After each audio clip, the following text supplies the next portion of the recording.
When an empire falls, the first thing to go is the gold. Invaders storm the gates, palaces are ransacked, and centuries of wealth just melt away into the pockets of conquerors. We think of history's great collapses, the sack of Rome, the Mongol invasions, as these moments of total loss, where everything of value was either smashed or stolen. But what if the most valuable assets weren't the ones you could carry away? What if some forms of wealth were so huge, so cleverly hidden, or so fundamentally intangible that they were impossible to seize? Now, this isn't just about buried pirate treasure, though we will get to some legendary lost fortunes. This is about the ultimate forms of ancient wealth, assets that outlasted conquerors and stood the test of time, resisting plunder, destruction, and seizure. From structures that defied armies to knowledge that rebuilt entire civilizations, we're counting down the top 10 unseizable assets of the ancient world. These are the original decentralized assets, the ancient world's answer to a hacker-proof vault. When everything came crumbling down, these treasures were simply impossible to steal. Section 10. The Acropolis structures. Coming in at number 10 are the Acropolis structures in Athens, Greece. Perched on a rocky outcrop rising around 150 meters above the city, the Acropolis has been a symbol of power and resilience for nearly 3.5 millennia. Its name literally means the highest point of the town, and its location made it a natural fortress long before it became a religious icon. The buildings we recognize today, like the famous Parthenon, were built during Athens' golden age in the 5th century BCE, led by Pericles. This was after the Persians had sacked Athens and burned the original temples right to the ground. In an incredible show of defiance, the Athenians rebuilt it, making it bigger and more magnificent than ever. The Parthenon and its neighbors weren't just buildings, they were a statement of cultural and political dominance. So, what makes them unseizable? First off, their sheer size and location. The Acropolis is a natural citadel. While invaders did manage to breach its defenses over the years, like the Romans and later the Ottomans, the core structures held firm. You can't exactly throw the Parthenon on the back of a horse. An invader could deface it or repurpose it, but they couldn't take it. The Ottomans, for instance, turned the Parthenon into a mosque and later used it to store ammunition, which led to a catastrophic explosion in 1687. And yet, even after centuries of war, occupation, and pollution, the foundations remain. But the real unseizable value of the Acropolis isn't just its physical mass, it's the cultural and symbolic legacy. You cannot loot an idea. Even when Athens fell, the legacy of what the Acropolis stood for, democracy, philosophy, art, was absorbed by its conquerors, especially the Romans. The cultural influence of the Acropolis far outlasted the political power of Athens itself. In a way, its value is protected by a community that believes in its mission. Its leadership changed over the centuries, from Greek priests to Roman governors and Ottoman commanders, but the core asset, the cultural capital, remained, guarded by its own immense significance. It was too big to move and its idea was too powerful to kill. Section 9. Literacy and administrative skills. At number 9, we have an asset that's completely invisible, yet it formed the bedrock of empires and ensured their survival even after they collapsed: literacy and administrative skills. When the Western Roman Empire fell apart in the 5th century AD, its armies vanished and its infrastructure crumbled. For a while, it looked like the whole sophisticated machine of Roman civilization was gone for good. But something survived, something you couldn't steal from a treasury or burn in a fire. That something was knowledge. Specifically, the Roman legacy of law, bureaucracy, and just knowing how to read and write. While the government in Rome was gone, pockets of its administrative DNA lived on in the most unlikely of places: monasteries. As Europe entered a period some used to call the Dark Ages, monasteries became sanctuaries for ancient knowledge. Monks meticulously copied manuscripts, preserving not just religious texts but also classical works of science and philosophy. This wasn't just about saving old books. This knowledge was a functional asset. The new Germanic kings who carved up the old empire were warriors. They knew how to fight, but they had no idea how to run a state.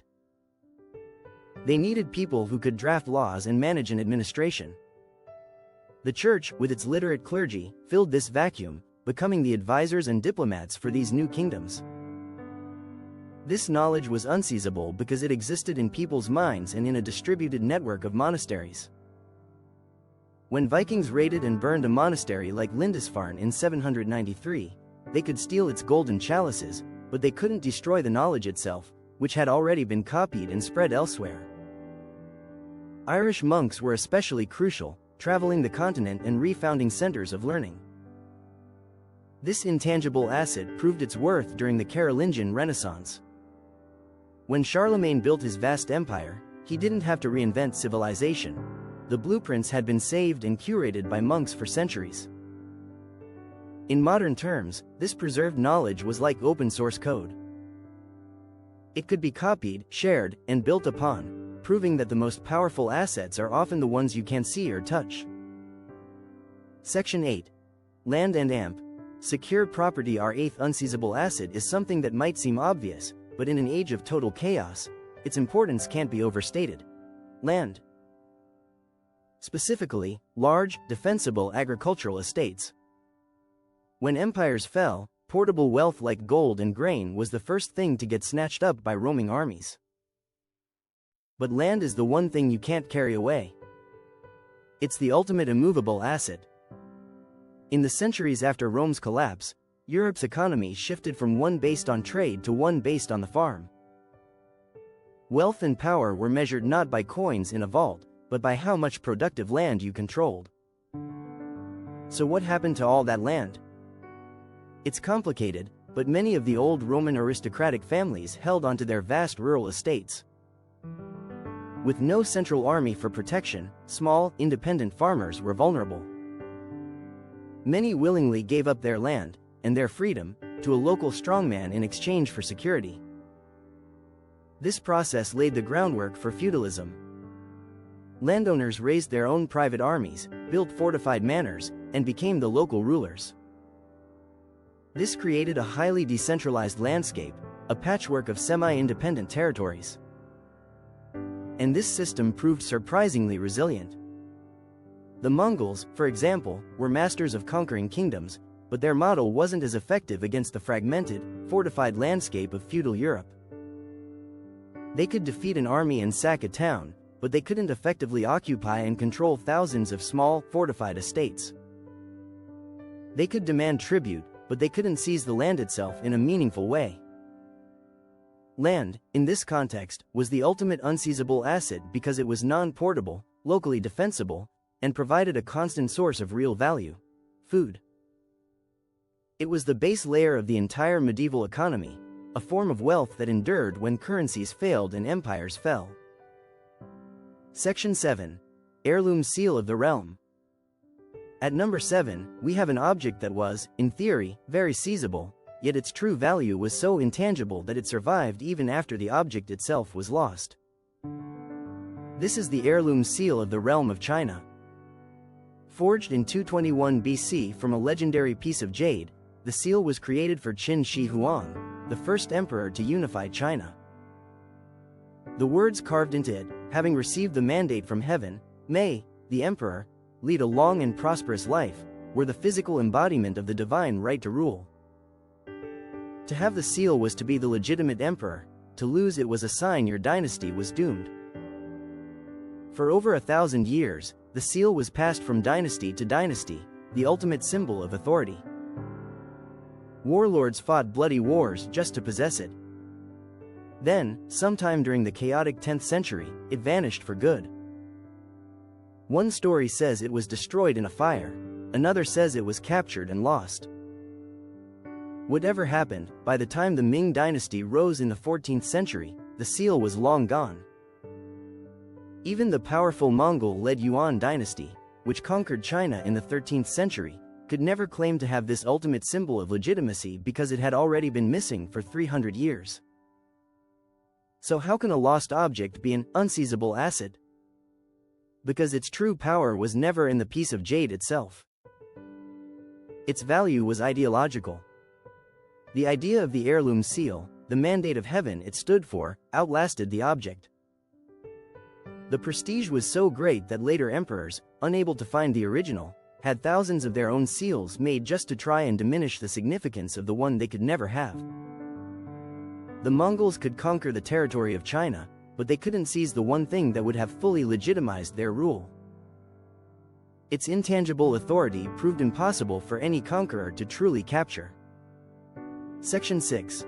The Great Bell of Dhammazedi. Our number 6 asset is a treasure so massive that its own weight became its ultimate defense. This is the Great Bell of Dhammazedi, believed to be the largest bell ever cast. Commissioned in the 1480s by a king in what is now Myanmar, this bronze behemoth was said to weigh nearly 300 tons and was gifted to the stunning Shwedagon Pagoda. For over a century, the bell stood at the pagoda. But in 1608, a Portuguese warlord named Felipe de Brito decided he wanted it. His plan? To melt it down and forge cannons. His men managed to roll the massive bell down a hill to a raft, which was then lashed to his flagship. But the bell's unbelievable weight was too much. At the confluence of two rivers, the raft broke, and the great bell plunged into the water, dragging de Brito's ship down with it. And there it has remained for over 400 years. The Great Bell of Dhammazedi is unseizable because it is, quite literally, beyond our grasp. The muddy riverbed, powerful currents, and murky water have thwarted recovery efforts. In the 2010s, search teams using sophisticated sonar and magnetometers claimed to have finally located it. But finding it and raising it are two very different things. Buried under feet of mud and debris, the bell has so far defeated every recovery attempt. Its immense weight, its most defining feature, became its salvation. De Brito could steal it, but he couldn't control it. In the end, the bell seized its own freedom. It's a treasure confirmed to have existed, its location is roughly known, yet it remains completely inaccessible, a form of locked value, defeated by nothing more than its own incredible gravity. We're about to crack the top 5, where the assets get even more legendary and their stories of survival even more incredible. We're talking about treasures deliberately hidden from the most powerful empires on Earth and vast resources that bankrolled entire kingdoms. If you're enjoying this journey into the hidden wealth of the ancient world, make sure to hit that subscribe button and ring the notification bell. We explore mysteries like this every week. And let me know in the comments which unseizable asset you think deserves the number 1 spot. You might be surprised.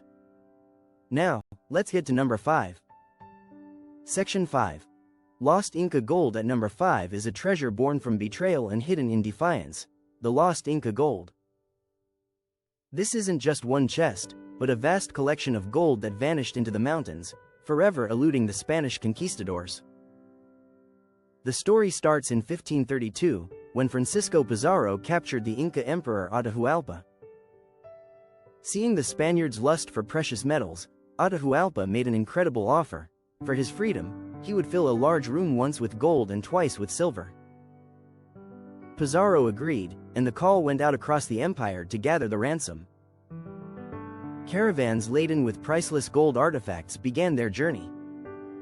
But before the room was full, Pizarro got paranoid, broke his promise, and had Atahualpa executed.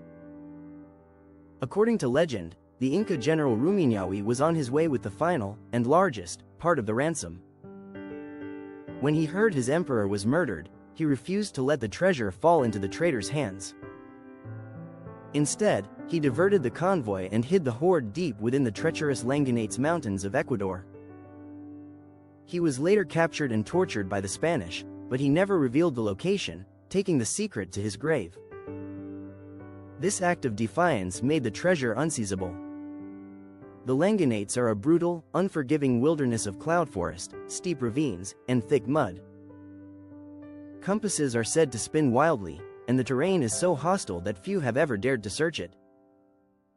For centuries, treasure hunters have been lured by the legend, but the main hoard has never been found. the landscape itself became the vault. It was a strategic decision to keep wealth out of the hands of a predatory power. The Spanish could conquer the empire, but they couldn't seize the wealth that its people had chosen to take completely offline. Section 4. Alaric's treasure number 4 on our list is a treasure that was ingeniously sealed away from the world the very moment it was hidden. This is the legendary treasure of Alaric, the Visigoth king who sacked Rome in 410 AD. After 3 days of looting the city, a feat that sent shockwaves across the world, Alaric and his men marched south, loaded with an unimaginable haul of gold, silver, and sacred artifacts. Some even say it included the menorah taken from the temple in Jerusalem. But later that same year, Alaric suddenly died of a fever. His warriors were determined to give him a burial worthy of a king and, more importantly, to protect his treasure from ever being found. Their method was breathtaking. The story comes to us from the 6th century historian Jordanes. They temporarily diverted the Bucento River, dug a massive tomb in the dry riverbed for Alaric, his horse, and all the treasure, and then broke the dam, letting the river rush back over the tomb. To make sure the secret was kept forever, they killed the slaves who had done the digging. This act made the treasure completely unseizable. It wasn't just buried, it was submerged, its location erased from memory. The legend has fascinated people for ages. The Nazis searched for it.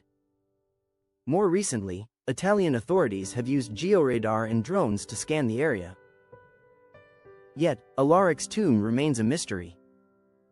By turning a river into a permanent, moving vault, his warriors ensured that the spoils of Rome would never be held by anyone again. Section 3. The Ark of the Covenant at number 3 is perhaps the most sought-after lost treasure in human history, the Ark of the Covenant. Described in the book of Exodus as a golden chest built to hold the 10 Commandments, the Ark was, for the ancient Israelites, the physical manifestation of God on earth. The Ark resided in the holiest part of Solomon's temple in Jerusalem. And then, it just vanished from the historical record. When the Babylonians sacked Jerusalem and destroyed the temple in 586 BCE, their detailed lists of plunder mention many temple treasures. The Ark is not one of them. It was already gone. This disappearance has fueled centuries of speculation. It wasn't that the Ark couldn't be carried, but that it was hidden so well that no invading army, not the Babylonians, not the Romans, could ever find it. So where did it go? One prominent theory is that it was hidden in a secret chamber deep beneath the Temple Mount itself, where it remains under one of the most sensitive religious sites on earth, making any excavation impossible. The Ethiopian Orthodox Church has its own powerful tradition, claiming the Ark was smuggled out of Jerusalem centuries earlier and now rests in a small chapel in Aksum, Ethiopia, guarded by a single monk who can never leave. The Ark of the Covenant is the ultimate asset secured by mystery. It was taken offline before the system collapsed. In today's terms, the Ark is the original, lost wallet. The value it holds is immense, but the private keys, the knowledge of its true location, have been lost to history. This perfect concealment has protected it from every empire and every plunderer for over 2,600 years. Section 2. The Ziggurat of Ur. At number 2, we travel back over 4,000 years to ancient Mesopotamia and a structure so massive it has withstood countless empires simply by being too big to fail. This is the Great Ziggurat of Ur. Built around 2100 BC, the ziggurat was a massive stepped pyramid dedicated to the moon god Nana. Located in modern-day Iraq, it was a man-made mountain of mud brick with an outer shell of durable baked bricks. What makes the ziggurat unseizable is its sheer, immovable permanence. You can't loot a ziggurat. You can't carry it off. And destroying it would require a colossal effort that most ancient conquerors just weren't interested in. Think of all the empires that swept over this land. Akkadians, Babylonians, Persians. The ziggurat remained. By the time the Mongols swept through Mesopotamia in the 13th century, raising cities like Baghdad, Ur had long been abandoned. But the Ziggurat stands as a perfect example of why such structures survive. A Mongol horde, built for speed and plunder, would have seen little value in diverting massive resources to demolish a solid mountain of mud. It's not like its bricks were a valuable material to be looted and repurposed. It has survived the rise and fall of empires, erosion, and even damage during the Gulf War. Its value was its presence, and that presence has outlasted everyone, making it a near-perfect unseizable asset. Section 1. The Wieliczka and Amp, Bochnia salt mines and now, for the #1 unseizable asset of the ancient and medieval world. It's not a golden treasure or a colossal monument, but an entire subterranean world made of pure wealth. We are talking about the royal salt mines of Wieliczka and Bochnia in Poland. Operating since the 13th century, these aren't just mines, they are vast, underground cities carved out of solid rock salt. For centuries, salt was white gold, a critical commodity for preserving food and a form of currency. Revenue from these mines once made up a third of Poland's entire royal treasury. What makes these mines the ultimate unseizable asset is their incomprehensible scale and depth. An invading army could capture the entrance. They could seize whatever salt had already been brought to the surface. But they could never seize the mine itself. The vast deposits of salt extend for miles underground, a decentralized network of wealth impossible to fully control.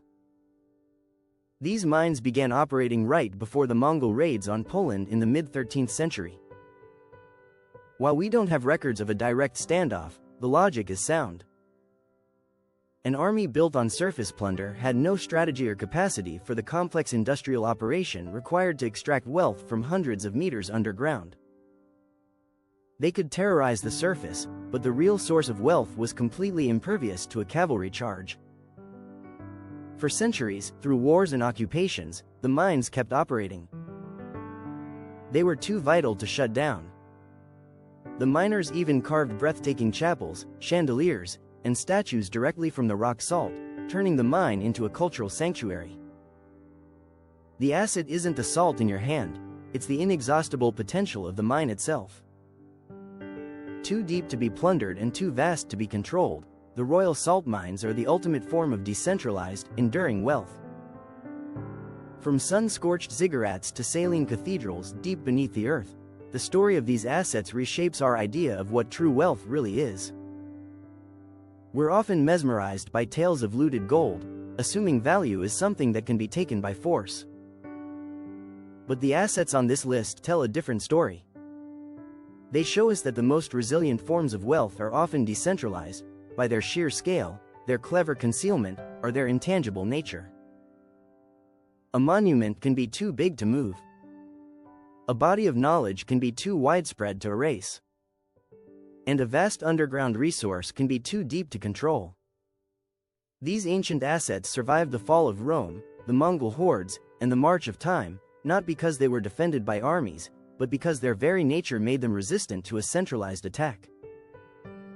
They are a testament to the enduring quest to create and protect value against chaos. They prove that true permanence isn't found in a king's treasury, but in the assets that no invader can ever truly seize. Thank you for watching.